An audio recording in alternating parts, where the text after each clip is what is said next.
This is the new 2023 Toyota Supra, and it's different from the current model. That's because it offers a manual transmission. Toyota revived the Supra back in 2020, but it's been automatic only until now. The manual Supra is here, and today I'm going to show you everything. Before I get started, be sure to check out Cars and Bids, which is my enthusiast car auction website for cool cars from the modern era with free listings. You can list your car for free and auction it on Cars and Bids. And we've had some fantastic sales recently, including this 997 Porsche 911, which sold for over $55,000, this fantastic Toyota Land Cruiser Heritage, which sold for over $100,000, and this old school Jeep Cherokee, which brought $24,000. These older Jeeps are getting more and more interest these days. If you're looking to buy or sell a cool enthusiast car from the modern era, Cars and Bids is the place to do it, with daily auctions and great selection at carsandbids.com. So let's talk Supra. The Supra name is, of course, an iconic sports car brand going back decades. So when Toyota revived the Supra a few years ago, there was a lot of hype. Now, there were a lot of great benefits about the new Supra, but also a few drawbacks, and the biggest complaint was no available manual transmission. But now it's here. You can get a new Supra with 3 pedals, and there are some other changes for 2023, which I'll show you.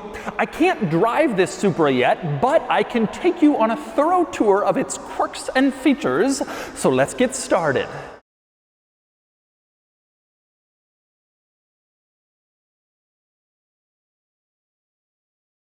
Alright, I'm going to start the quirks and features of the new manual Supra in the obvious place with the new manual transmission.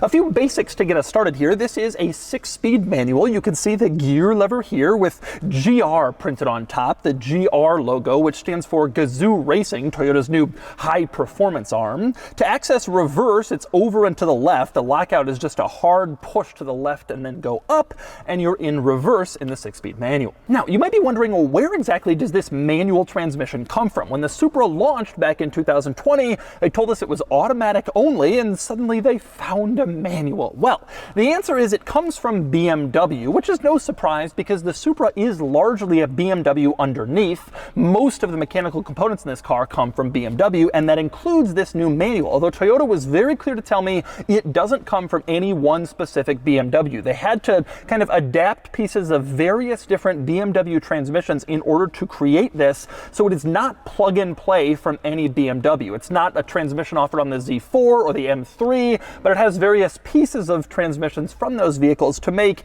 a distinctive, bespoke Supra manual transmission for this car. And indeed, Toyota told me it was a lot of work to get this transmission to work. Not only various pieces adapted from BMW models, but adjustments to the gearing, the housing, the drive shafts, all sorts of different stuff, and a lot of engineering in order to get a manual into the Supra. But now it's here. And although I can't yet drive this car, it's a pre-production model, production cars are too far away to get behind the wheel just yet, I will say going through the gears, sitting here, it feels good. Notchy shifts, it feels tight, short throws, exactly what you'd want from a manual transmission, at least from the perspective of sitting here and going through the gears. It definitely feels pretty good, so it'll be interesting to see how it is on the road. One interesting thing about this transmission, when you're shifting gears, in the little moment between gear shifts, an indicator light comes on in the gauge cluster letting you know you're in neutral, which I guess technically you are for that very split second between like first and second and third. Kind of interesting to see that happen. Wonder if that will still be on the production model, but regardless, it's on this one and kind of strange. Now, just adding a manual transmission to the Supra is not the only change to this car. It's not just plunk in a manual and you're done. There are a few other interesting changes that had to come, especially to this interior, and specifically the center console console had to be widened. And the reason for that is the manual is partially taking up the spot where the infotainment controller used to be. This little knob and set of buttons to control the infotainment system used to be further over, and now it had to move out of the way to make room for the manual transmission. So the center console was widened, and this controller was relocated into sort of the new widened area, almost encroaching on the passenger compartment in order to make room for everything in here. And there's more to this center console than just that. The manual transmission lever is a little bit further back than the automatic gear selector is in the automatic Supra models. They did that so that clearance was possible between the manual shift lever and the climate controls, which are directly in front of it. They didn't want people to be like hitting their hands on the climate controls when they shifted gears. So the manual is pulled back just a little to optimize that clearance. And another interesting change to this center console. In the automatic Supra, the regular Supra up until now, there was a line on the side of the center console, like a trim panel going angularly down on the left side. You can see it here. It was a very distinctive styling feature of the new Supra's interior. Well, for the manual model, that line has been completely changed. The panel has been redesigned to curve far further down in order to make it easier to access the manual transmission in order to shift the gears. Because if the original Supra's panel had been here, you'd kind of be bumping your hand on it when you went to shift gears. So a lot of different changes to the center console area to accommodate the manual transmission. And other changes to the manual than just that. For one thing, there's a shorter final drive ratio compared to the automatic. They did that in order to make the manual feel a little bit quicker, since the automatic is so fast they didn't want the manual to feel sluggish, so they shortened that up a little bit. Also, manual transmission supermodels have a rev matching feature, so when you go to downshift, it'll automatically rev match. You can turn that off if you want to, but it's a good feature a lot of good manual transmission cars have. I tried out Toyota's in the GR Yaris when I reviewed it last year, and I felt it was excellent, so I'm excited to see how it's been deployed on the new manual Supra. So then your question might be, how exactly is this coming to be? What is going on? They're adding a manual transmission now after being adamant the Supra was automatic only, and in its 4th year on the market. Supra came out in 20, this is coming in 23. Usually cool features come like 1 or 2 years after a launch. I asked Toyota what's the deal with the delay, and they told me the manual is coming solely because of customer demand. It wasn't something they had planned, it wasn't something they were thinking about until they launched the car and saw just how many people said they wanted a manual, and that's when they started the development, and that's why it's taken a while for the manual Supra to arrive, which is pretty cool. Toyota listened to its customers and gave us a manual Supra. Now, when I first reviewed the new Supra about 3 years ago, I was very harsh on this particular aspect of the car, that it was automatic only, and that video review I did with the Supra is the most popular Supra video online, almost 6 million views now, so I'd like to think I had a little part in helping to convince Toyota a manual was right for this car. And I really believe that a manual is right for this car, especially considering the competitors. Toyota said they benchmarked the Porsche Cayman, which is very popular with its manual transmission, and now Nissan is coming with a new Z, which will also offer a manual. So it only made sense that the Supra has one too, and now it does. Now, as for manual availability, Toyota says they're only going to offer the manual on the 6-cylinder Supra models. There's 2 different Supra versions, a 4-cylinder, about 255 horsepower, and then a 6-cylinder with a little over 380 horsepower. You gotta step up to the 6-cylinder to get the manual. I asked Toyota what the reason for that was, and they said that they were actually open to the idea of a 4-cylinder manual Supra if demand suggests that they make it, but they also told me that 4-cylinder Supra sales are a small part of the model mix. Only about 20 to 25% of Supras are sold with the 4-cylinder engine, so it made sense to put the manual on the one that most people are buying. Plus, Toyota said that most people looking for a manual sports car at that kind of lower end price bracket just go for an 86. So the manual didn't make as much sense on a base model car as it does on the more powerful 6-cylinder, which I think is a totally fine decision. Now, as for cost, Toyota has not yet announced pricing for the new 23 Supra models, including the manual transmission models. The manual is coming out for the 23 model year, but Toyota says pricing will be announced in July. Now, interestingly, in Toyota press materials about this car, they've been referring to the manual transmission as an option. I asked them about that, and they didn't tell me whether it would cost extra, but to me it makes sense if it does. The manual is not faster, not more efficient, it's just something people want, and generally if you want something you pay extra. And if Toyota's going to go to the effort and trouble of developing a manual transmission, I guess it makes sense to pay for it, and so it might actually be an extra cost option. I think it would still be worth it compared to an automatic. Now, as for an on-sale date for this car, Toyota tells me officially later this year. They're hoping to get it on sale late in the summer, but with all the supply constraint production issues, that could get pushed a little bit. That's their target, but officially later this year. But anyway, next up, moving on to another interesting component of this specific car and of the manual Supra in general for the 23 model year, this is a special edition version. There is a special edition limited production manual Supra called the A91MT version, and that's this. And it has some interesting revisions compared to a standard Supra. Probably the most noticeable is on the inside. This brown leather interior is only going to be offered on the A91MT. It looks very nice, very beautiful, and it's distinctive to this version. Now, on the outside, colors will also be limited. Toyota says only 2 available for the A91MT. This matte white is one of them, and the other is gray.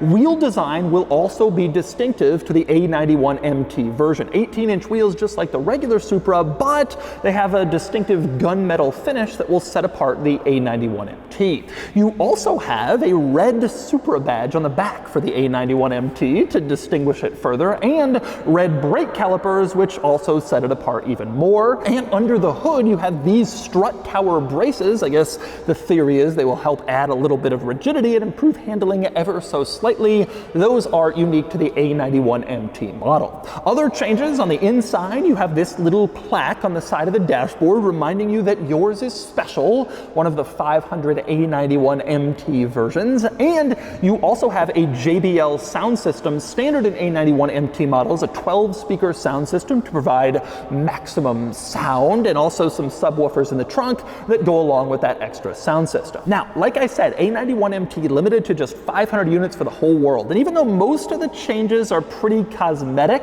to A91MT models, I suspect this is going to be kind of the one to have, sort of like the S2000CR of the manual Supras, at least in time. But that's the special limited edition version that's launching with the manual Supra. But anyway, next up, beyond all of the manual transmission Supra's quirks and features, a few notable changes to the Supra in general for the 2023 model year. Toyota says the 23 Supra will have revised stability control and traction control intended for better performance, and Toyota is also revising the power steering system also for better steering and handling. Again, those changes on all 23 Supra models, automatic or manual, not just limited to the stick. Toyota is also adding a new hairpin plus feature to Supra models for 23, which is intended to improve the car's handling prowess when going around corners and uphill. It's supposed to allow the wheels to rotate at different speeds a little better than before, giving it a little more of an advantage on those tight hairpins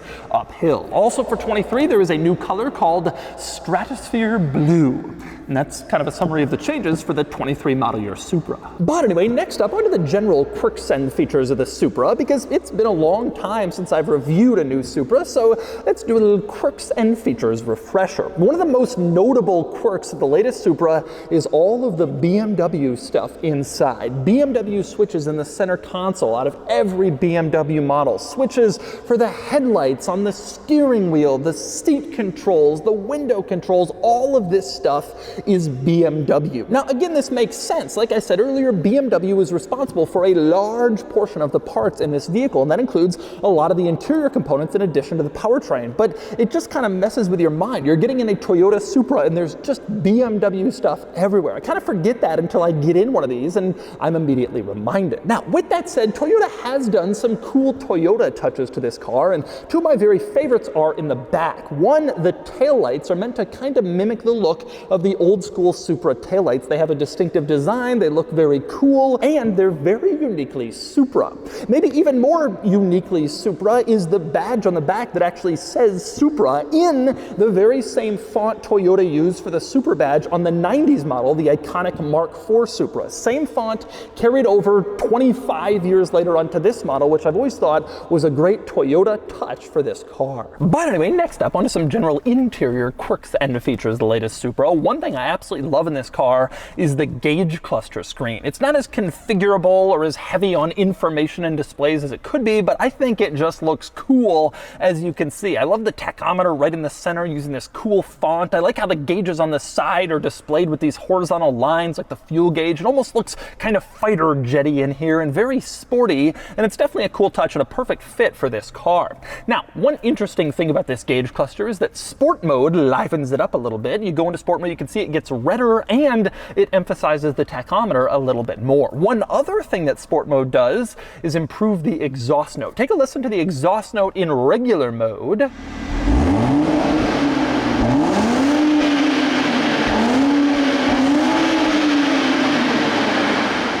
And now also take a listen to the exhaust note in sport mode.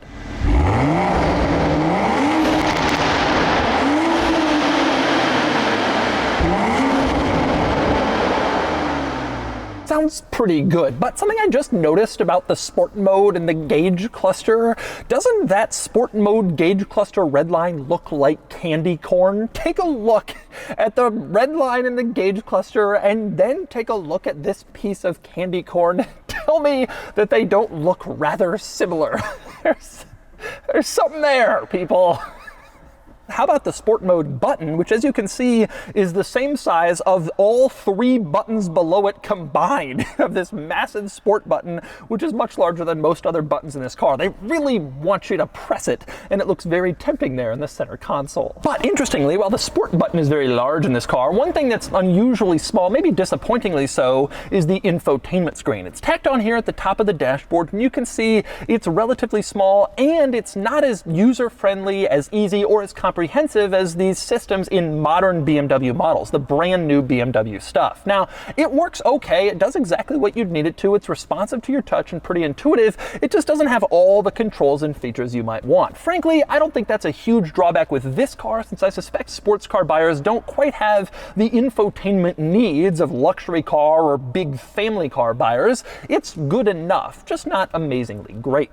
One other interesting item here in the center console is the wireless charging pad, which is mounted in front of the gear lever, and there's a little panel above the wireless charging pad. I guess that's there to keep your phone from shooting out if you go over bumps or around curves. And that's a pretty good idea. A lot of wireless charging pads are just completely open, so your phone can go flying, but not this one, thanks to that little panel. But anyway, next up we move on to some other interesting quirks of the new Supra, starting in the cargo area. And one thing you'll notice back here is the cargo area is actually rather large. You can see quite a big space. 2-seat car, so you think not very practical, but it does have a lot of space for stuff, even if not for passengers. One disappointing thing about the cargo area, though, is just how much it pinches on the sides. You can see how much the bodywork kind of comes in and tightens up the cargo area, which might compromise it a little bit. Large, flat area in here, but a little smaller than maybe you'd like because of that. One other interesting thing about the cargo area, there is an emergency release handle in here. You can see it here in case you try to kidnap someone in your Supra and they want to get out. The weird part, though, is the cargo area is actually open to the passenger compartment. So I'm not exactly sure why they would need that emergency release handle. This would be a terrible car for kidnapping, but it's in there anyway in case you got to climb out of the cargo area and open the tailgate in the back of the Supra. Now, since I'm on the outside of this car, let's talk styling. The styling of the new Supra has always been somewhat controversial, or maybe largely controversial. Personally, I like it, or at least I really like it from some angles and don't love it quite as much from other angles. That seems to be the general opinion about this car. It looks good in some places, it doesn't in others, but I think it is generally a decent looking car. I certainly wouldn't call it ugly, but from some angles, maybe a little bit awkward or ungainly. One thing I don't like on the outside of the car is the fake vents that it has kind of all throughout the exterior. You can see quite a few if you look closely, like this big vent in the door. Yeah, that's fake. It's just on there for style. Same thing with this one next to the headlights. It doesn't actually do anything. It's not even a vent. It's just a plastic piece. And same thing again on the hood. This vent here, again, fake, just for style, doesn't have any actual function. I'm not a big fan of adding vents and kind of visual drama to a car if it doesn't really have a purpose. I think it kind of can screw up the lines, and it just looks stupid to have vents that aren't actually vents. They just look like vents. Probably my biggest complaint about the exterior design of the newest Supra. And finally, we move under the hood, which in this car is accessed, like in most cars, cars, the little latch in the driver's footwell. The interesting thing here though is you pull the latch once to unlatch it, and then you pull it a second time to fully unlatch it, just like you do in all BMW models and basically no other cars. Again, a lot of BMW in this new Supra. But under the hood, you do have a plastic engine cover with a Toyota badge on it, not a BMW logo, although it doesn't take you long if you're looking around to find BMW printed in various places, like right here. Now, when this car first launched with a BMW powertrain, it was very controversial. The new Supra is back, but it's a BMW. However, I think in the 4 years since it's come out, this car has really proven itself. This powertrain is excellent. 382 horsepower, turbo 6-cylinder, great power. It's a punchy, potent, like fun engine. It's nice to drive, and I guess it also helps that Toyota upped the power. Originally, when the Supra came out, it was 335 horsepower. They boosted it to 382 when they launched the 4-cylinder model to try to create some space between them, and frankly, that's a pretty strong figure for this car, and I bet it'll be especially enjoyable to exploit with that 6-speed manual transmission. And so that's the latest Supra, the 2023 model with a manual transmission. If you've wanted more from the Supra, well, it's here, and you can finally get a new Supra with 3 pedals, and that's a big deal. And I can't wait to drive this car closer to its on-sale date later this year. For now, there's your most thorough tour yet of the new manual Supra.